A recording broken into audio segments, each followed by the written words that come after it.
One morning, Gordon was in the yard taking on a large supply of coal. That's the third load of coal you've had today, Gordon, said James. Some might say you're being rather greedy. I'm an important engine, replied Gordon. Important engines need plenty of coal, but I doubt if you would understand that, James. James snorted and went about his work.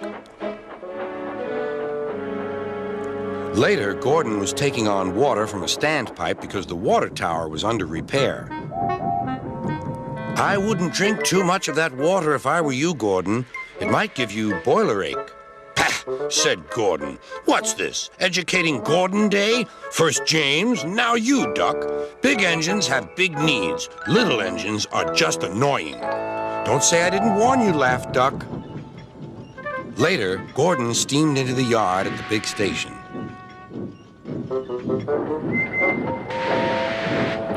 That's what I need, exclaimed Gordon. There, emerging out of the sheds, were two shiny tenders. Now, if I had two tenders, said Gordon, I wouldn't need to stop so often, and I wouldn't have to listen to silly little engines. Those tenders belong to a visitor, replied his driver. Diesel sidled up alongside.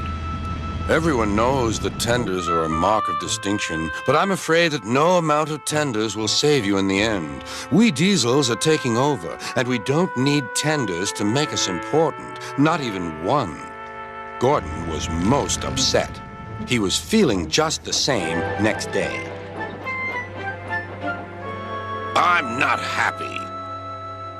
I know, said Duck. It's boiler ache. It's not boiler ache, protested Gordon. It's... Of course it is, interrupted Henry. That water's bad. Have a good washout. Then you'll feel a different engine. Your boiler must be full of sludge. Don't be vulgar, huffed Gordon. He backed down onto his train, hissing mournfully. Cheer up, Gordon, said Sir Topham Hatt. I can't, sir. Is it true what Diesel says, sir? What does he say? That Diesels are taking over. Don't worry, Gordon. That will never happen on my railway. One more thing, sir. Why did the visitor have two tenders? Because he lives on a railway with long distances between coaling depots. Gordon felt better. But Henry started complaining. He banged some cars angrily.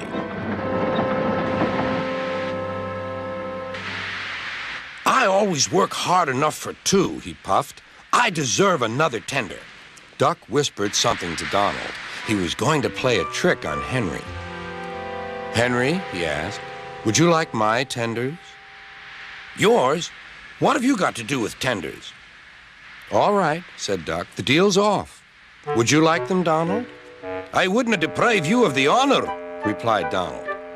It is a great honor, continued Duck thoughtfully, but I'm only a tank engine. Perhaps James might. I'm sorry I was rude, said Henry hastily. How many tenders have you, and when could I have them? I have 6, and you can have them this evening. 6 lovely tenders, chortled Henry. What a splendid sight I'll be. Henry was excited all day. Do you think it will be all right? He asked for the umpteenth time. Of course, said Duck. They're all ready now.